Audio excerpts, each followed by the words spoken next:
భారతదేశ వ్యాప్తంగా ప్రజలందరూ కూడా కోరుకుంటున్నటువంటి సందర్భం మనం చూస్తున్నాం. ఇవాళ యుద్ధ వాతావరణం ఏర్పడి ఉన్నది.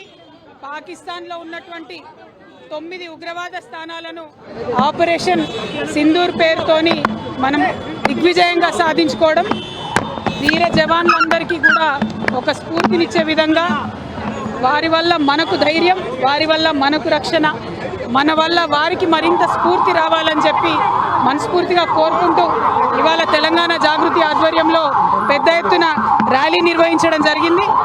మరి ఇవాళ మనము పాకిస్తాన్ ఉగ్రవాద స్థావరాల మీద దాడి చేస్తే పాకిస్తాన్ ఏమో తిరిగి మన ఎయిర్పోర్ట్స్ మీద దాడి చేయడము, సివిల్ ఎయిర్పోర్ట్స్ మీద దాడి చేయడము, ఇవన్నిటిని కూడా మనం గమనిస్తూ ఉన్నాం. వీటన్నిటిని కూడా చూస్తూ మన భారత సైనికులందరికీ కూడా మద్దతుగా సంఘీభావంగా ప్రతి రాష్ట్రంలో ప్రతి చోట కూడా నిజానికి పెద్ద ఎత్తున ర్యాలీలు జరగాలి. నేను తెలంగాణ జాగృతి కార్యకర్తలకు పిలుపులు ఇస్తూ ఉన్నాను. రాష్ట్ర వ్యాప్తంగా కూడా మీరు సంఘీభావంగా సైనికులకు కార్యక్రమం చేయాలి.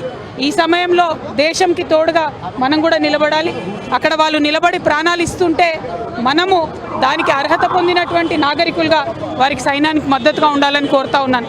ఎట్ ద సేమ్ టైం ఒక పక్క యుద్ధ వాతావరణం ఉంటే మరి ఇక్కడ మనం మిస్ వరల్డ్ పోటీలు కండక్ట్ చేసుకుంటా ఉన్నాము. నేను మిస్ వరల్డ్ పోటీలను వాయిదా వేయవలసిందిగా ప్రభుత్వాన్ని విజ్ఞప్తి చేస్తూ ఉన్నాను. ఐపీఎల్ని కూడా వాయిదా వేసుకున్నారు. ఎట్లయితే ఐపీఎల్ వాయిదా వేశారో మిస్ వరల్డ్ పోటీలు కూడా వాయిదా వేయాలి. ఎందుకంటే ప్రపంచమంతా కూడా పోటీలన్నీ కూడా ఛానళ్లలో చూస్తూ ఉంటారు.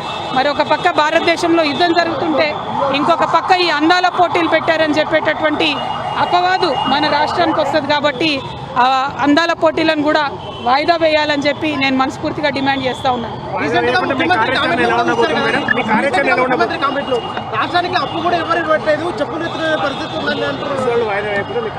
మిస్ వరల్డ్ వాయిదా వేయమని విజ్ఞప్తి చేస్తున్నాం ప్రభుత్వానికి. ఎందుకంటే ఇది విఘ్నత ప్రదర్శించాల్సినటువంటి సమయం.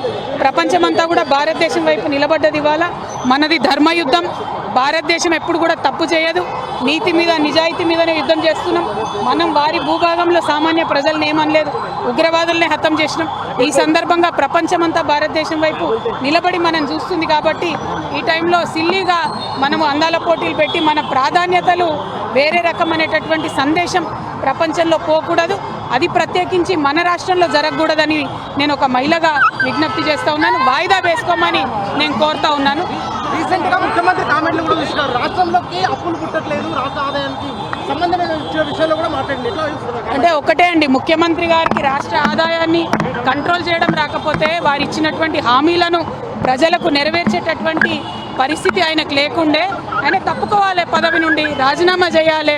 పేద ప్రజలకు 6 వాగ్దానాలు చేసి వంచన చేసి అధికారంలోకి వచ్చినటువంటి ఇవాళ మీరు చేయలేకపోతున్నాం, పరిపాలన చేయలేకపోతున్నాం అంటే పరిపాలన చేతగాని ముఖ్యమంత్రి గారు తక్షణమే రాజీనామా చేయాలని చెప్పి నేను డిమాండ్ చేస్తున్నాను. ప్రభుత్వ ఉద్యోగులు కొంతమంది కోరికలు కోరుతున్నారు, మీరు వెనక్కి తగ్గాలి, కోరికలు కోరొద్దు అని చెప్పి. ప్రభుత్వ ఉద్యోగులైనా పేద ప్రజలైనా ఇదివరకు వీళ్ళు ఇచ్చినటువంటి మేనిఫెస్టో హామీలలోంచే డిమాండ్ చేస్తున్నారు తప్పితే కొత్తగా ఏం అడుగుతలేరు.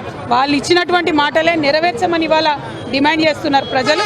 ఆ మాటలు నెరవేర్చలేక రాష్ట్రాన్ని గాడిలో పెట్టేటటువంటి పరిపాలన చేతగానటువంటి ప్రభుత్వం కాబట్టి మరి దిగిపోమని వారు మేము డిమాండ్ చేస్తాం. రాష్ట్రానికి ఆదాయం ఎక్కువ ముఖ్యమంత్రి మాట్లాడాడు. మరోసారి కూడా రాష్ట్రానికి ఆదాయం లేదు, అప్పుల పాలైందని మరోసారి. ఈ ముఖ్యమంత్రి ఎప్పుడేం మాట్లాడుతుండే ఎవరికి అర్థమవుతుందే? అధికారంలోకి వచ్చినాక ఆయన ఒక తీరు మాట్లాడిండు, రాకముందు ఇంకో తీరు మాట్లాడిండు. ఇప్పుడు నిన్న మొన్న మరీ దారుణంగా రాష్ట్రం యొక్క ప్రతిష్ట దిగజార్చేటట్టు రాష్ట్ర ముఖ్యమంత్రి నన్ను చెప్పుల దొంగను చూసిరని ఆయన్నే అనుకుంటే మరి ప్రజలందరూ కూడా నవ్వుకుంటున్నారు. మాకు ఇదేం కర్మరా ఇట్లాంటి ముఖ్యమంత్రి వచ్చిండని బాధపడే పరిస్థితి ఉన్నది. అందుకే మళ్ళొకసారి డిమాండ్ చేస్తున్నాం, మీకు పరిపాలన రాకపోతే, మీరు ఇచ్చినటువంటి మాట నిలబెట్టుకునే పరిస్థితి మీకు లేకపోతే రాష్ట్రం ప్రతిష్ట దిగజార్చకండి, మీరు తక్షణమే రాజీనామా చేయండి. జై తెలంగాణ.